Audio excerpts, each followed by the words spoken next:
सागर संगम गंगा एकदा निघाली सागराला जाऊन मिळाली परत आली का मग कारण तिचा धैर्य उद्दिष्ट एकदा सागराला मिळालं कारण आपण गंगाला आपलं धैर्य कुठं आहे बाबा आपली धाव कुठपर्यंत आहे सरडाची धाव देवाला मिसळला म्हणजे आपलं काम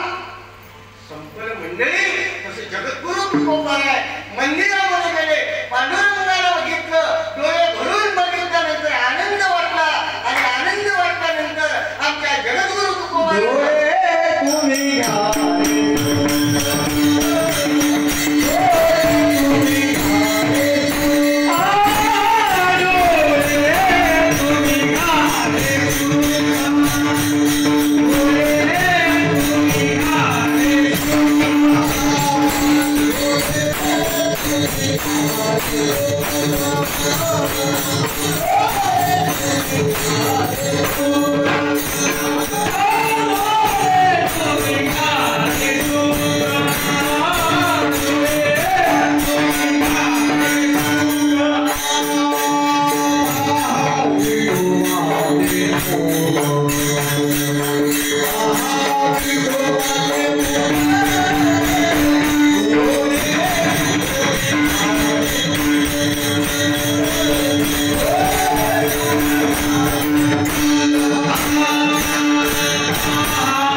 Oh,